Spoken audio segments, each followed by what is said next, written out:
first. Meanwhile, Kay and I have been doing aluminium runs and jasmine runs. Right. Wonderful.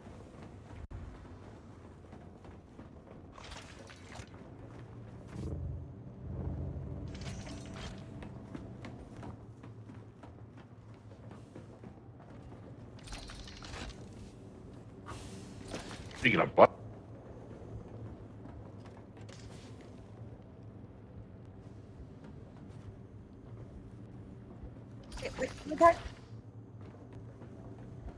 What hasn't he done?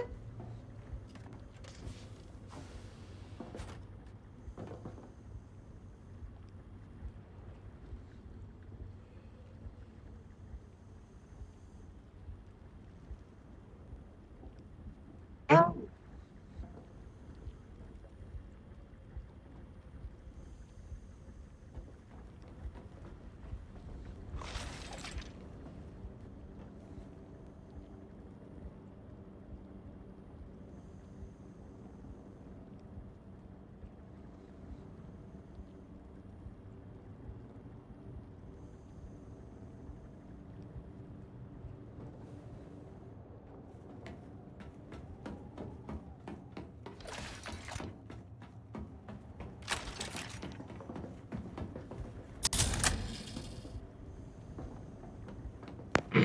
Nowhere.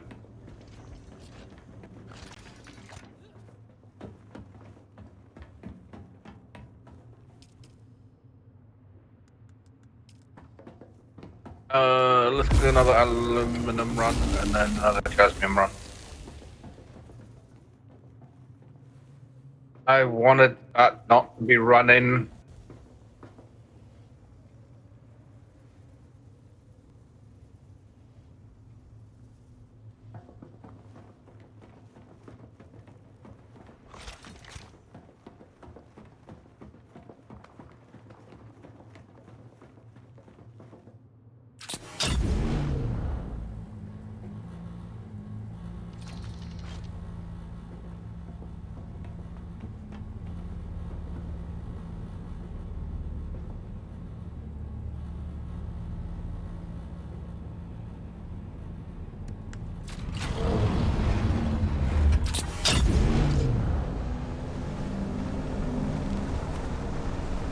Sector weather alert. A large sandstorm is approaching.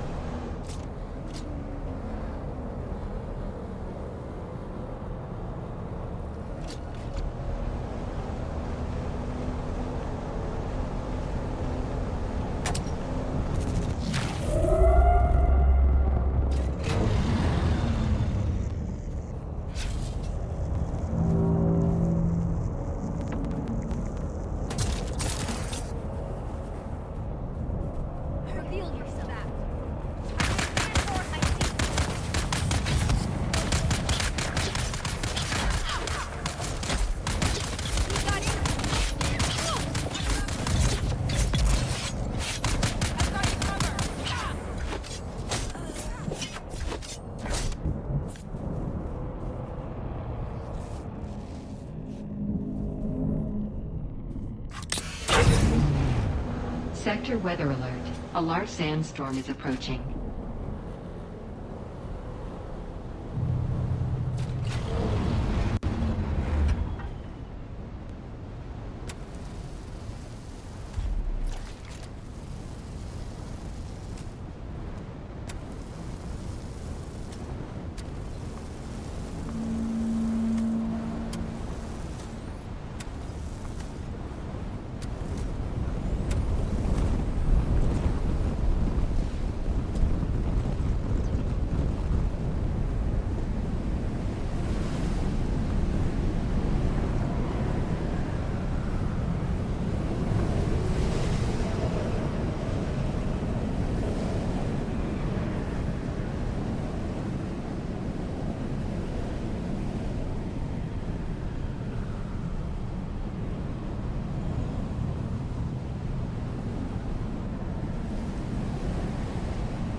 Okay, you ready?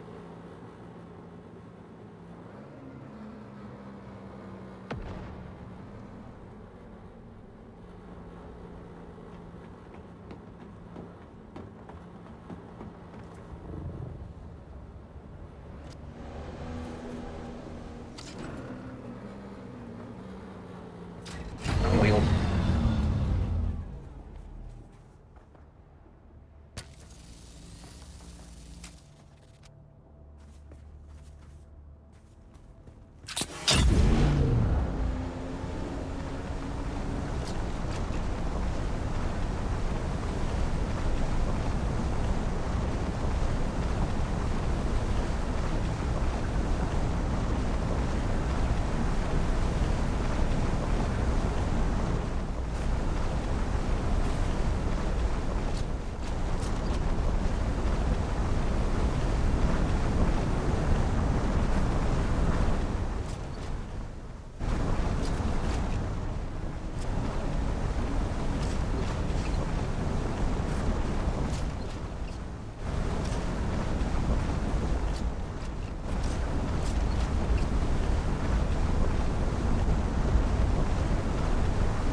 Oh, there's a doctor. There.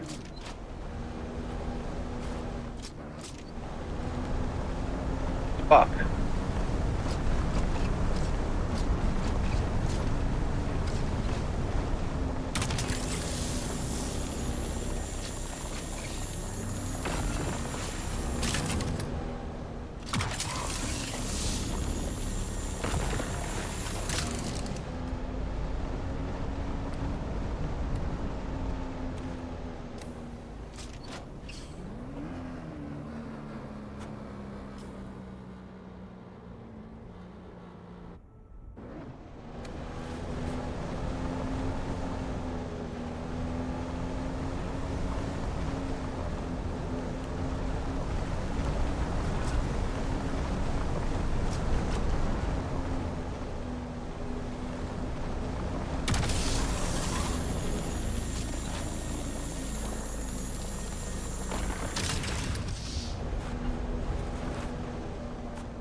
ambitious than we were used to. And yet, you and your fellow soldiers managed to execute the mission with surgical precision. Can you share a specific moment from that operation that stands out in your memory?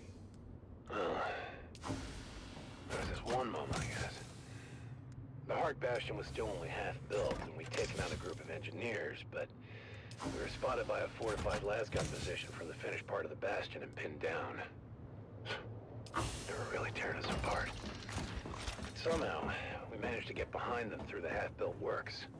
I remember crawling through the blood-stained sand and rubble. The smell of death and fried ozone thick on the air.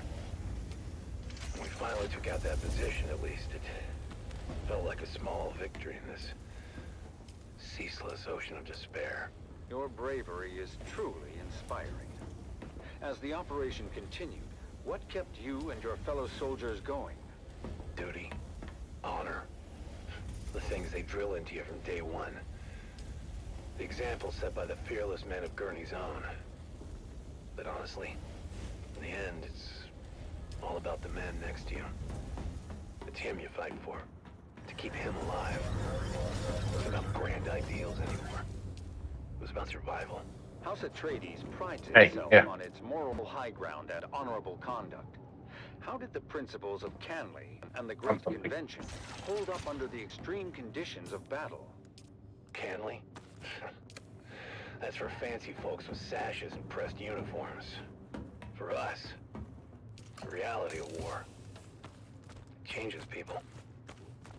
These missions, you do things that you never thought you would. I remember one night, after we took out a Hark listening station, seeing my comrades picking through the carnage off of Harkonnen survivors. They seemed different somehow. As if the brutality of the war had drained all humanity out of them. I even remember... Sergeant Creel, it's clear that the emotional toll is heavy. Perhaps we can focus more on the moments of camaraderie and hope that you experienced during these dark times. The what? Well, yeah, I mean, there are moments, sure, but... Like between missions, people share stories, laugh about the little things. Anything to keep the darkness at bay. But those moments are fleeting. The reality of what we have to do is always there, lurking in the background. And during the shield wall operation, what was the state of your unit at that point? It was pretty chaotic. At that point, we were exhausted, just barely holding on. More than half the unit was replacements by then. Young, inexperienced kids, really. Just hanging on by the skin of their teeth. And the Harkonnens had good intel. They somehow knew about most of our operations beforehand. I lost more friends in those days than I could count. We were just trying to get... Really? What's the point of it all? Sergeant, I'm sure at least you find some solace in knowing that your courage and sacrifice will never be forgotten. Can you share with us the impact your involvement in these operations has had on you? I mostly just remember the faces, the screams. I'm gonna grab some fuel. I mean, I try to recall the good we did, the successes. And Yeah, I'll go in victories, but to it's hard. have a little bit of... So damn hard. Your service and dedication to House Atreides are deeply appreciated. Thank you for sharing your story with us.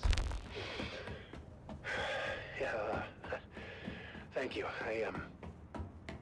I just hope it was worth it. And that concludes our interview with Sergeant Creel. His story is a stark reminder of the sacrifices made by our brave special forces. Let us honor their sacrifices and strive for a future where this can finally end and the Harkonnens are eradicated from all of Arrakis. You have listened to another episode of Through Their Eyes, first-hand accounts from the front lines, presented by your host, Redondo Monroe.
is near. House Atreides, shed no tear. For in the halls where heroes rest, where valor shines, where hearts are blessed, we'll meet again in timeless peace, where all our pains and trials cease. In twilight's glow, where shadows meet, a Follow me. warrior stands on weary feet. Yeah. His sword, once bright, now dulled with strife, reflects the toll of countless lives. Oh, fate, you've carved this path of pain, through deserts vast, through blood and rain. Yet honor binds my heart tonight, for our faith I still fight. Remember those who fell in field, whose courage were their only shields. Their names engraved in stars above, their deeds the legacy of love. In silence, now I take my leave, for battles end, and souls must grieve. All yours. But know Where are you? this truth, my comrades dear, in every heart that still stands near. Feel yourself! Oh, how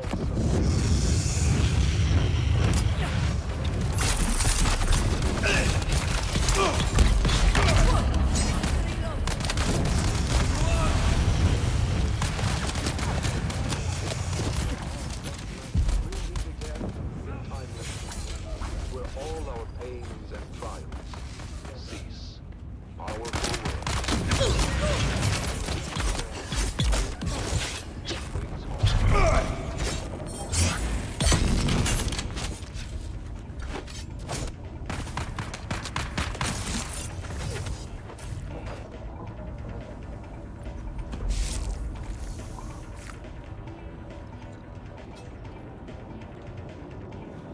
Right, cool. Right, so let's see if you still got it.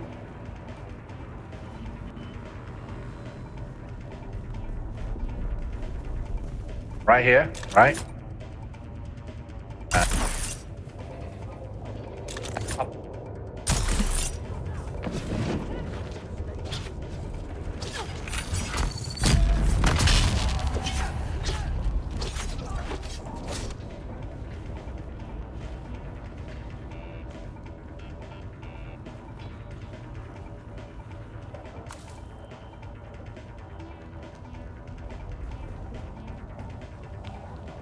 We need to recruit some medical people into the movement. A real physician would be nice, but any sort of chemist or medic would be a start. We've had several folks taken ill, and there's not a lot we can do for them out here. The whole crew that flew off with Yates on that salvage recovery job have come down sick. Some of them are in a real bad way. People are blaming that bad spice that's supposed to be going around. No one wants to go near them now. Poor souls. Another one, okay. That one. The heart of Rendavo. Rendavo's father was a sergeant, old and bent and grey. He served the Duke in '88, back in a bygone day. He lived out in the desert and scraped his meager fare, with children 9 around him and Ren, the youngest there. The older siblings learned some sense, but Ren was left without. He was tall, but short on wisdom, and grew up broad and stout. Pious, cheerful, willing, yet he seldom did things right. What will become of his poor boy? His father asked each night, and finally,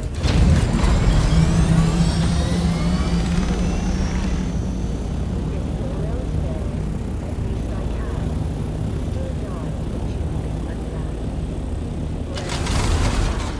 And when he joined the brave Atreides troop, strong and fit, and healthy too, he was welcomed in the group. But when he had to master drills and learn the skills of war, the sergeant screamed and laughed and screamed still more. For when ordered to turn left, Ren would quickly turn to right, and told to shoulder arms instead. He charged with all his might. Ren Darby's mortal troubles became a well-known hero. Would smile at his travail.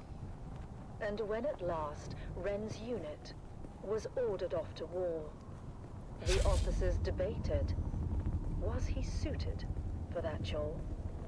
But Wren just let them argue. He stood there, broad and straight. If with the others I can't go, I'll go alone. Just wait. He took his sword and backpack and marched out with the rest.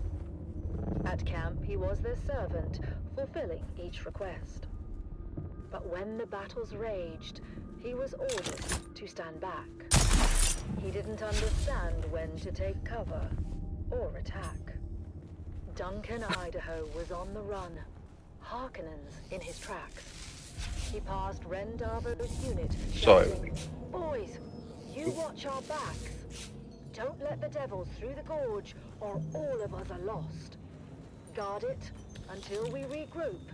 Keep it safe at any cost." A small detachment, made up but of barely 20 men, got there in time to make their stand. Along with them came Wren. Alright. The Harkonnen fell on them hard, their las guns raining death. And 7 brave Atreides men gave up their costly breath. The same disastrous fate would soon befall all those who stay. So when ordered to retreat, they all retreated straight away. All but one, who stayed to fight and charged the foes instead. Wren couldn't get the notion of flight over her head. He just stood there, bold and strong, and ready now to teach a lesson to each party.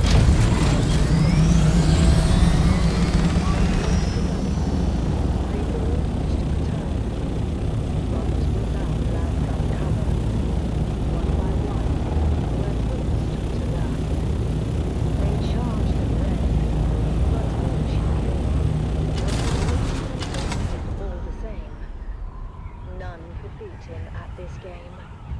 For Atreides' honor, house, and name.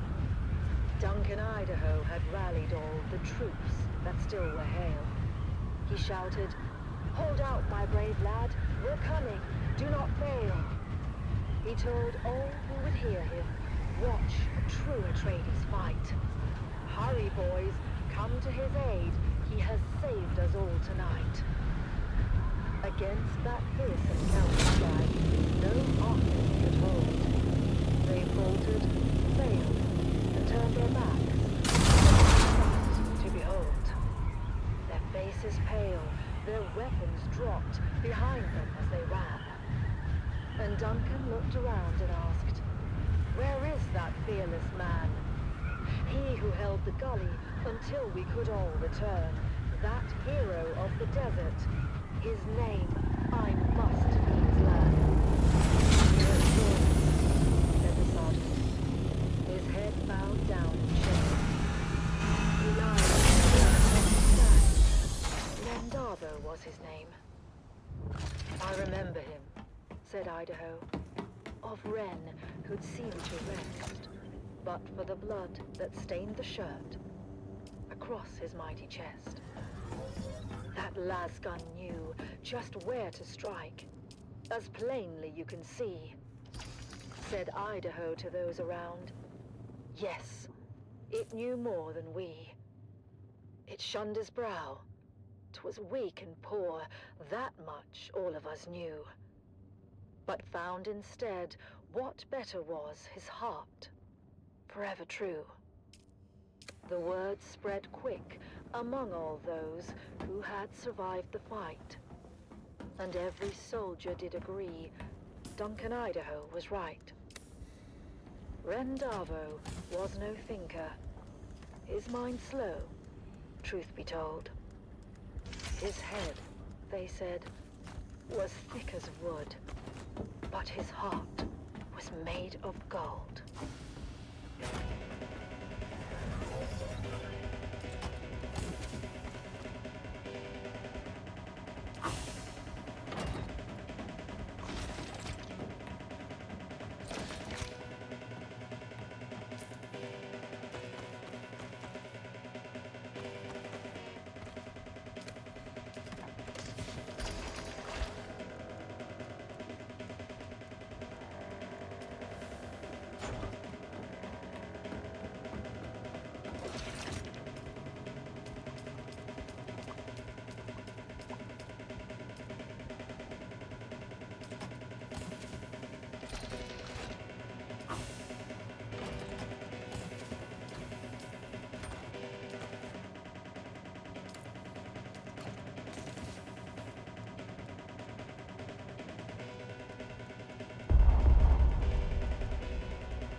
No, you harvest it, I'll harvest the top end.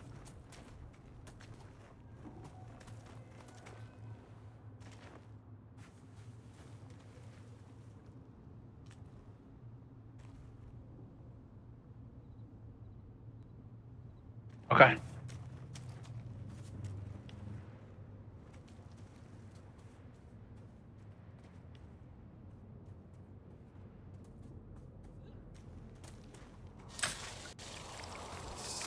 It's the Wastelander Chronicles, brought to you by O'Gary's Imports. Yeah. O'Gary's Imports. If you want it, we have it. And if we don't have it, we'll get it. Join us now as we journey to the blistering sands of Arrakis, where we follow the adventures of the O'Gary clan, a pioneering family of salvage experts, as they scour war-torn battlefields and crash sites to discover their next great haul. Hey there, everyone! Welcome back to the Wastelander Chronicles. I'm your Badlands Scout, Sally O'Gary, back with another wild adventure. After that scary encounter with the Masquerade, we got our hands on that super mysterious map. He was taken over to his mentat set at this elusive hole. I used to think Master Chin was scary when I was little. The way he got that faraway look in his eye when he did his thing, Master Chin would have taken one look, and before you got a word out, he would have done a sector-by-sector comparison of the map with known topography. But in this case, Dad didn't want anyone knowing the secrets of the map before he did. I'll figure it out myself. Mom said he was being a paranoid old fool, but what should have taken 30 seconds took 2 days. And don't you know it? 2 days later, we found ourselves piling into Clovis, our 68 homeland master, and set a course for the Haka Basin. Once we were underway, Dad unfolded the map and pointed to a marking that looked like an angry beetle. This is our destination, kids. Remember that old Empire facility we found a few weeks back? It was a maintenance facility. You know, a bunch of tool pushers that kept I guess the scientists can tell you how much a pound of worm shit weighs, but put them all together in a room and they still can't turn a screw to save their lives. Anyhow, in the documentation we recovered, we found an inventory roll listing some of the other testing stations by number and field of study. Testing Station 29 studied plants, while 36 studied weather. Station 91, though, they studied bugs. Just like this ugly little sucker we're headed towards. Boy, was that journey rough. Mom said it was a bad time of year to be traveling, and the sandstorms were relentless. Visibility was almost nothing, and sometimes my little brother Koda and I had to get out and walk ahead of Clovis to make sure we didn't drive off a cliff. Eventually, we arrived at the sector indicated on the map, and we hid Clovis away, where she would be safe.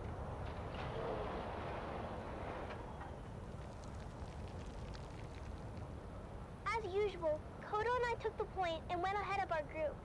I won't lie, every step of that mission was a chafing nightmare. Before we left Clovis, I made the harebrained decision to break in a handed-down stillsuit that didn't fit right. I was in rare form and fit for time when we finally came upon the massive portal in the rocks. By then, we'd been to enough of these old testing stations to know when we saw it. The oversized doors were slightly open, but peering in, we could only see darkness. Koda was immediately apprehensive. Reading a lot of foot traffic, Sally. I'm not sure how lost this old testing station really is. Of course, that's when Dad and the rest of the family arrived. I knew it! Keep it down, Finn. I knew it! You said I was a fool. You said I'd lead us into an ambush. The night is young. Ignore your petulant mother, kids. We go in wedge formation.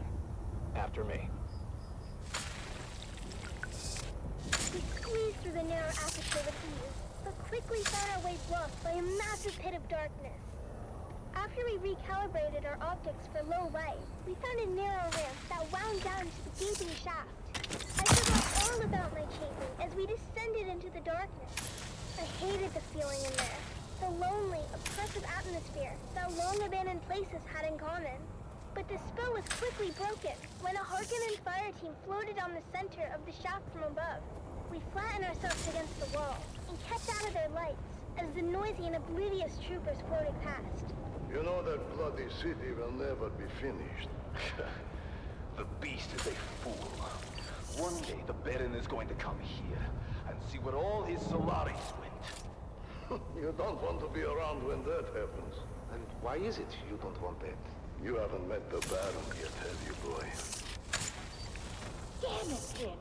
This isn't a test mission. It's a Harkonnen base. Can't we both? I told you the night was young. So, what do we do now? This place is huge, and we came this far. I say we go on high alert and check it out. We couldn't risk getting caught, so we stuck to the shadows and moved as quietly as we could. Mom was right. This place was huge, with tunnels going off in every direction. We saw rooms full of weird machinery and old tech, stuff I'd never seen before.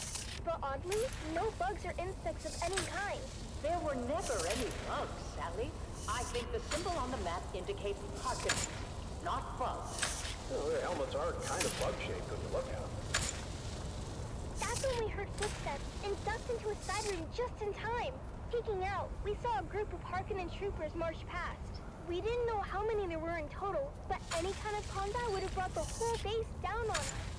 My heart was pounding so hard, I was sure they'd hear us. After they were gone, the spirit of adventure had left us, and we resolved to get out of there as fast as we could. Koda and I really wanted to kill us a Harkonnen, but Mom told us it wasn't our time yet. We'd get our chance one day. But boy was she wrong, as we came face to face with the Harkonnen captain at the top of the ramp. Our daggers were already in hand, as I went high and Koda went low. Eyes and thighs, we called it, as we practiced the move so many times. And that's how we killed our first Harkonnen. Koda took an ear for his collection and offered to help me start my own. But, ew, I told Koda no way. Once we made it back to Clovis, Dad sealed the hatch behind us as Mom brought her great engine to life. After we got back to Arakeen, Dad met his friend, Master Chim, and shared our findings. While we didn't score any decent salvage on the trip, Dad did receive a reward from the Atreides for providing them with actionable intelligence on the Harkonnen base. Apparently the location of that particular base had troubled them for a while. Last we heard, Gurney Halleck was on his way there with a heavy assault team. With that said, Atreides days are back at O'Gary's Imports. That's right, Sally. Discounts across the board if you serve the Duke and can prove it. Come find us on the Agora Concourse of the Grand Souk in Arakeen. Because at O'Gary's Imports, if you want it, we have it. And if we don't have it, we'll get it. Thanks, Dad. Until next time, this is your faithful Badland Scout, Sally O'Gary, signing off and reminding you to always check your six. And come back next time for another episode of the Wastelander Chronicles.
got it all for you today, from inspiring frontline stories to another exciting episode of everyone's favorite wandering swordsman.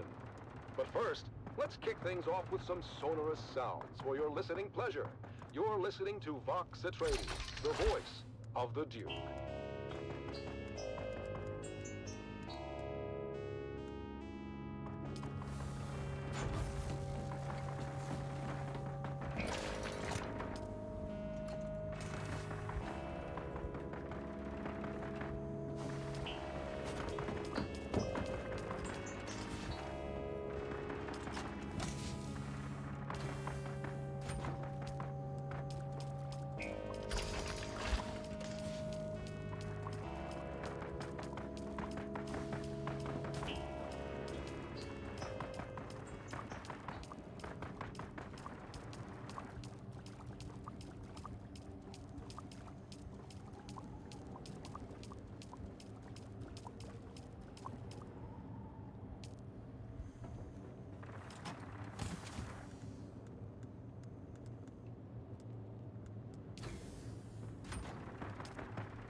Oh, it's dark.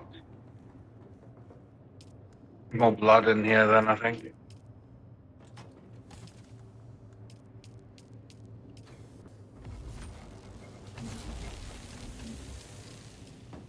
In this troubled age, when darkness stalks the land and corruption threatens to extinguish the last light of hope, a lone warrior roams the cosmos.